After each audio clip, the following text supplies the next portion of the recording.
a really interesting way of looking at the launch pace. And so at the end of 2024, we were launching, I believe, every 36 hours. And now we're down to a launch happening every 28 hours. So we're so close. We're on the cusp of literally seeing a launch a day. From the Defense and Aerospace Report, this is The Downlink, a podcast about the intersection of space, the space business, and defense. Not just what's over the horizon, but what's happening above it. I'm your host, Laura Winter. It's a major earnings week, and traders liking the news they're hearing have been pushing the U.S. stock indices up to record highs. While there are certainly exceptions like Coinbase, Intel, and Charter Communications, most publicly traded companies saw their per-share price rise, but not so much for the pure-play space stocks. Here's an example. Over the past 5 trading days, ARK's Space ETF, or Exchange-Traded Fund, it grew by almost 17%. But if we take a look at individual companies, most are closing the week down. Rocket Lab down by almost 8%. Planet Labs down by a bit more than 2.5%. Or Redwire down by almost 20%. Some analysts like those at the Motley Fool believe Lockheed Martin's quarterly earnings report has been dragging space stocks downward. Lockheed Martin reported a $1.7 billion write-down, and Black Sky was the subject of some negative analyst notes. 5 days, though, is really just a snapshot of a place in time. Take a look at a year, and something else emerges. This week, the Space Foundation released its annual Global Space Economy Valuation, and that number grew by 7.8% year over year in 2024 to $613 billion. What's also interesting is that inside the Foundation's Q2 report, this year, 2025, launches to space are becoming an almost daily occurrence, with a rocket going up once every 28 hours. That's 6 hours faster than 2024. To dig a little more deeply into the numbers and what they mean for the space economy, I spoke with Lesley Conn, the Space Foundation's Director of Research. Here's our conversation. Hello, Lesley. Finally, we've been able to get you on the podcast. I know. Hopefully, patience is worth waiting for. Oh, I know it is.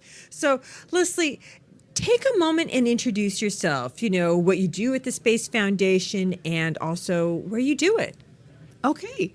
Well, I am the Director of Research and Digital Programming for Space Foundation. The research part is the most fascinating, fun part of my job because I work with an amazing team of analysts. We have an economist, we have a military expert, and so we produce digital content, but also probably what most people are familiar with is for the Space Foundation, we produce the Space Report. We've been doing that for 19 years. We look at all aspects of the space ecosystem, including, as we announced today, the size of the global space economy. We look at launch activity, payload, basically the whole spectrum of what's happening in space. Well, you know, so today we're being hosted at Amazon at its HQ2 in Arlington, Virginia, and it's a pretty amazing location to have a conference, but the audience can't see it. So we really need to get to what was announced today, that number that you just mentioned, right, and what it means. So what is the big reveal? What is the number? What does it mean? It means a lot, and it is the biggest number for the global space economy that we've had in history. So today we announced that based on the latest data available, the size of the global space economy is $613 billion. That takes into account commercial revenue activity. It looks at what's happening in terms of governments around the world. We examined budgets of more than 50 nations. We have a number of data points from partners who help us with some of the data that they analyze in very specific sectors. And so we take a look at all of that. We put things together, we discuss methodology and trends, and after a few months of very deliberate work, we announce a number, which we did today at, you're right, this very beautiful Amazon facility. So it's 613. We rounded up. Okay. I go for rounding up. Absolutely. Okay. Now, isn't that a growth of 7.8% compared to the prior year? Well, Laura, you sound like someone who got to read the space report. Oh, just barely. Are you kidding Yes. me? I've just been skimming through it since you guys got a hot copy into my hand. But I mean, 7.8%, it's actually quite a feat, right? I mean, I don't think folks actually really appreciate the punch that the COVID pandemic delivered to the overall economy, the overall American economy, the world economy, no matter what sector, whether it be space or defense or agriculture or utilities or what have you, right? It really delivered a huge punch. And we did see, a bit of retreat in many areas, and we have been recovering from that for a number of years because, yes, it was a big deal, right?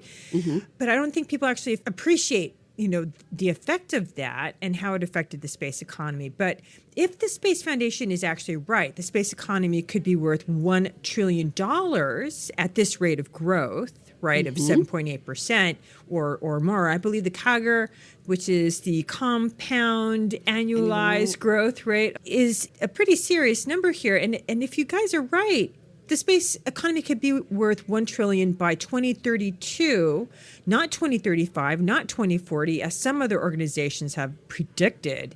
This is an acceleration, no?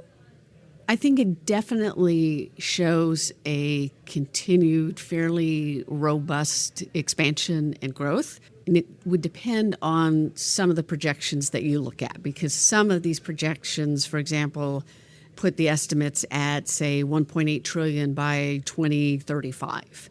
So what we've done... I have friends that want it to be 2 trillion by 2030, but yes, keep going. Well, if I bought enough stock in enough space companies, then I would want that to happen as well. Sure. And based on investment activity, we should all be looking at investing in space. But to get back to that $1 trillion estimate, so what we've done is we've looked at our fairly conservative market data.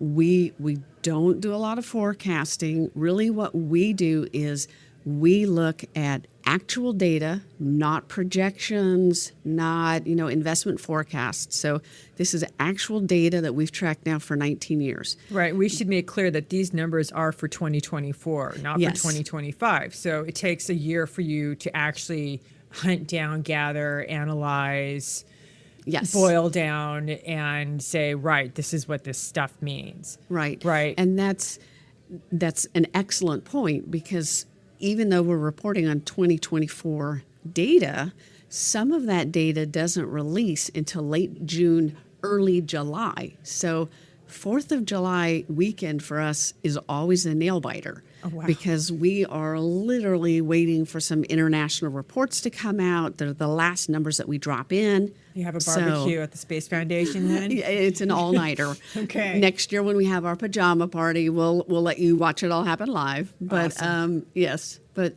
so what we're able to do is say, look, based on the actual data that we're seeing, not on projections or forecasting, but based on the actual data we're seeing, and the estimated CAGR at a fairly conservative level, we have a high level of confidence that by 2032, barring any kind of black swan event like COVID or something else, that projection, that timeline should happen as we believe it would.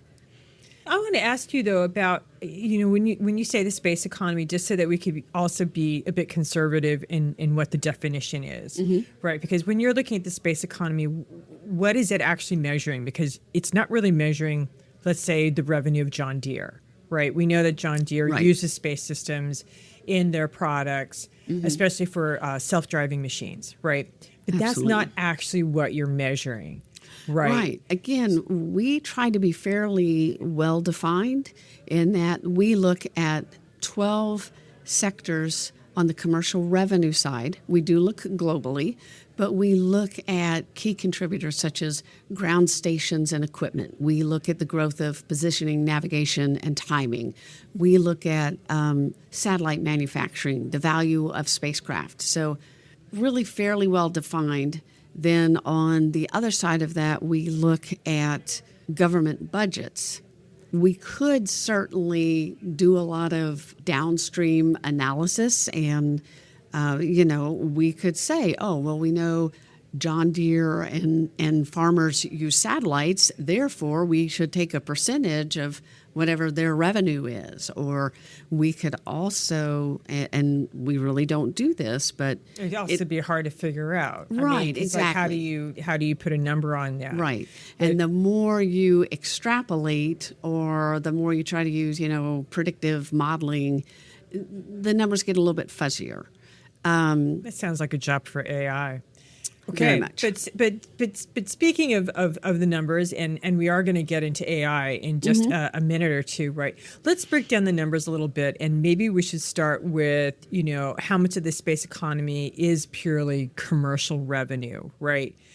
How do you also separate that from government? Because so much of commercial revenue comes from government contracts. I mean, and it's not just here in the United States, but I mean, that's also just worldwide.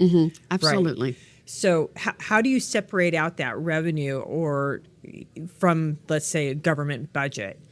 Well, we do recognize that there are some areas of overlap, that it's really difficult to, cleanly splice and say we're only going to look at the value of government budgets, but, we're somehow going to extract commercial revenue. So there is some overlap there, but really as we look year after year and we say, is there a different way of doing this for the nonprofit that we are and for the consistency of data analysis that we want, this is really kind of the best method that we feel we have at this time. And the reason I asked this is because it was a really interesting number that I pulled out, and no, I have not read every single page, but I do encourage you. This interview is over. No, just the economy section is 66 pages. I should have woken up at 4 a.m. to get that copy when it came off the press. But I did pull out this number, and it said non-government space spending grew by more than 10%. Actually, it was 10.2%. And that is something that I know that, when I have been to Space Symposium and we've spoken before at the pressers and stuff like that, a question that always comes up is, how is the maturation of the commercial market? And when I see that space spending in the non-government sector grew by more than 10%, that's not a small thing. It's not, and we'll double check, but it's near 10%. And I think really what that is a reflection of the continued demand for services such as broadband constellation, the geographic expansion of new markets, but then also the almost everyday new uses, new applications of what is happening in space and how that is migrating to terrestrial uses. So that, I think, really is such a consistent driver and such a reflection of the innovation and confidence that there is in the space economy. I think it's interesting that you mentioned terrestrial uses, right?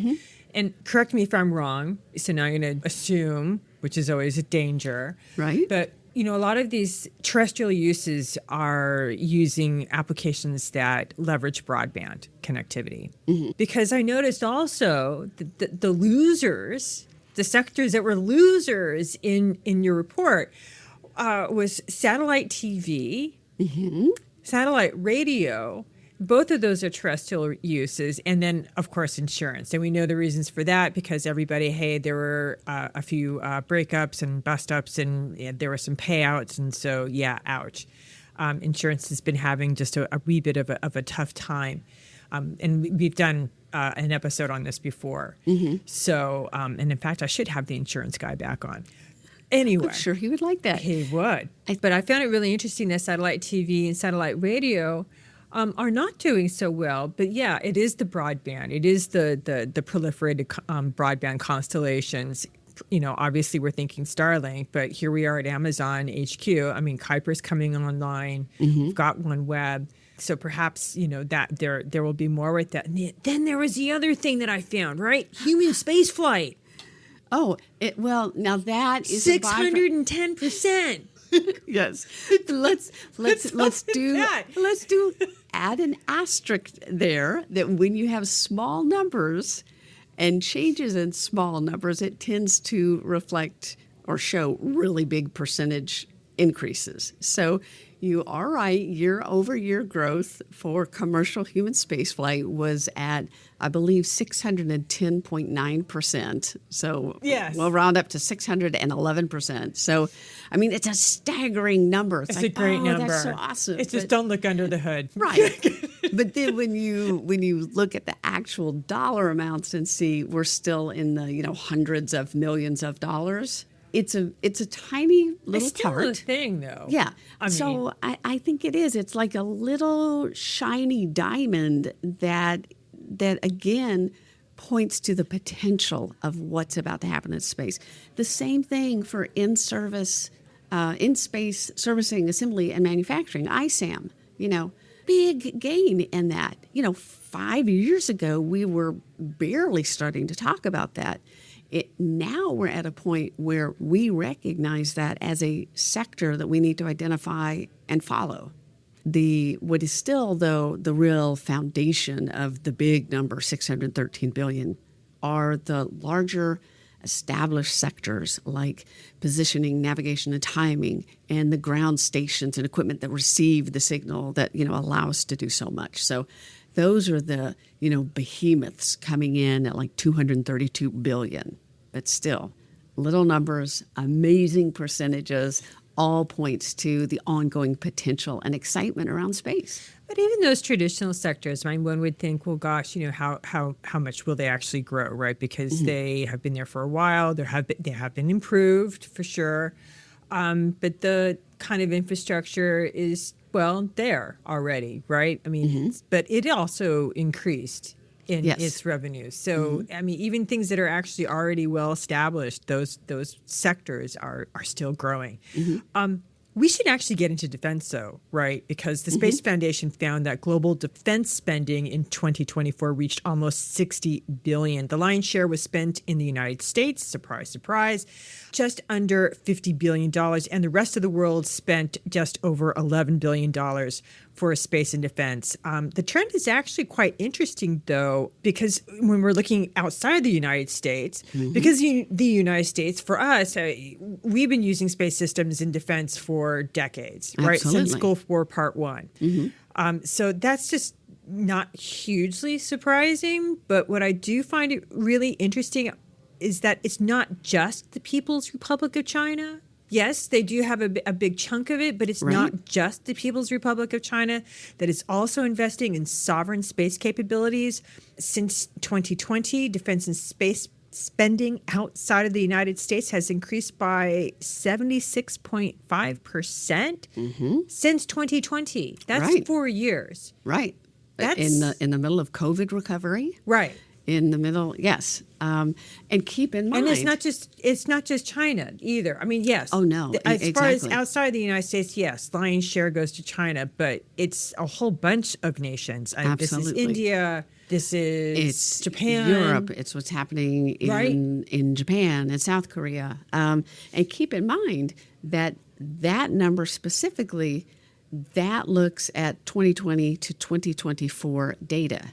Another whole section of the Space Report edition that just came out is looking forward at what's happening with U.S. budgets, what's happening with Europe and NATO. Oh, gosh, so you're forecasting. we're reporting current events. Couldn't help it. I All know. right. Well, all right. But what do you guys see with that? I mean, just this morning, right on my way here to this, I was listening to Bloomberg, and Bloomberg was talking about different parts of the European markets that are doing really well, and defense is one of those things. And we also know that because the European Union has been pushing to actually spend quite a bit of money. I don't have the number off the top of my head, but it is a special fund that they do want to make available to nations to use to increase their budget spend, their GDP spend as well for NATO to 5%, right? That was just agreed to a couple weeks back. Right. So space would seem to be a natural force multiplier for them Absolutely. to get the most bang for their buck. Well, so what we're seeing right now is a current event or developing story, both in the United States, in Europe, Japan, other nations, is really a recognition, I think, on two levels. One, of the increased capabilities that space assets can provide to the warfare domain. The second is just the frequency of geopolitical tensions and the recognition that, especially in Europe, that there are shifts and that there's an expectation that Europe needs to be more able to provide for its defense, including certainly from space. So I'm not going to toss any numbers out because that would be forecasting, but I think when you and I sit down next year, we will probably see some very substantial gains on the defense side. Just look at the United States and the Golden Dome project. If that comes anywhere close to some estimates of $175 billion, so much of that is, I don't want to say all of it because I'm cautious, and I don't have the data in front of me, but so much of that is, we're talking about a space-based system. Exactly. I also was kind of wondering, and I saw this special section in your report, but how about AI's entrance into space? I think a lot of people kind of have the eagerness about saying entrance into space, but really we need to recognize that space and NASA were really the original promoters of AI, or at least largely responsible for it. For everything from the big data that is gathered from telescopes that has to be analyzed, from the autonomous rovers that were sent to the moon and Mars. So space really has a long history of AI. What we are seeing is the rapid acceleration in how AI can be used and its value across the space spectrum. So it's not just for analyzing telescope data. It's not just for autonomous rovers. It's being baked into so many aspects of development in space. But it's also creating revenue in the space economy. Absolutely. That's what I mean. That, AI companies are contributing, creating revenue, and are going to continue to create revenue. I would assume, again, problem, but seems likely to create revenue, and you guys are already seeing that actually happen. Absolutely, is what I mean. Yes. By this time next year, this interview could be conducted and answered by 2 droids. Oh, let's hope not. That was a forecast. I withdraw that. All right. So as you've said, right, you've been leading the Space Foundation's research office division for a while, right? But I wonder if there's anything in this Q2 report, which was also released today, along with a big number. I'm wondering if there's anything in the report that actually surprised you. Not sure. Well, or piqued your certainly, interest.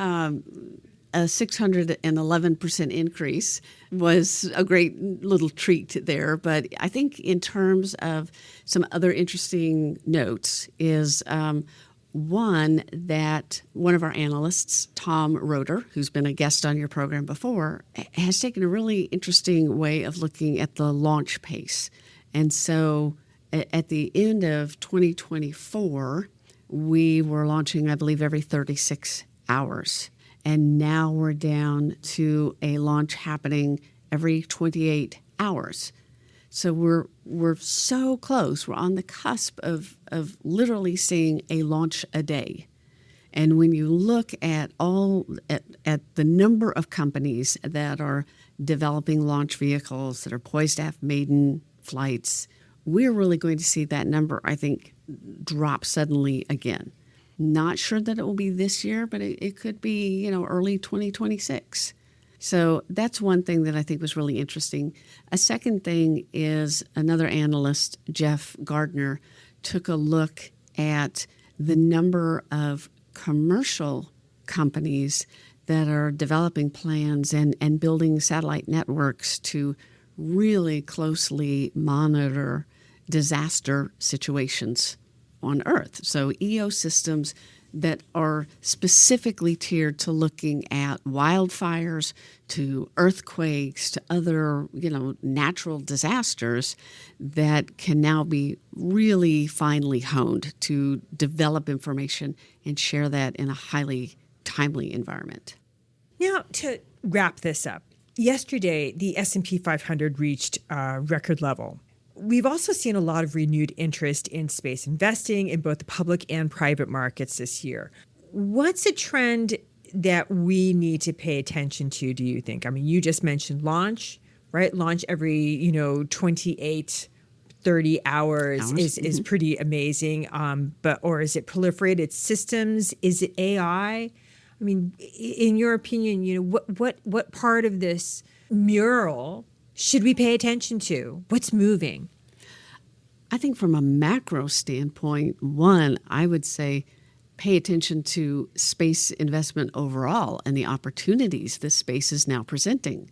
So we have a partner affiliation with the S Network Space Index. And what we saw in the first half of the year for identified space companies was a roughly 25% increase in valuation.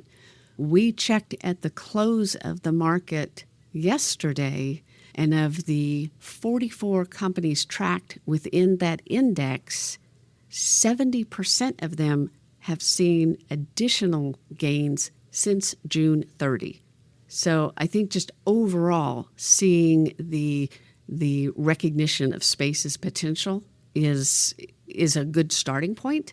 But I think you also can look at things such as ISAM, such as in-space pharmaceutical development. I mean, there are so many areas of interest in space and economic potential. I think that's the real message. Lesley, thank you so much for making the time to come on the Downlink podcast. Oh, I really appreciate it. It's been so fun to be able to talk with you in person. That's it for this week. For your daily dose of award-winning defense coverage, listen to the Defense and Aerospace Report with Vago Muradian. And for the maritime domain, listen to Cavis Ships with Chris Cavis and Chris Cervello. And get your air domain news and analysis from the Air Power Podcast with JJ Gertler and Vago Muradian. I'm Laura Winter. Thank you for listening.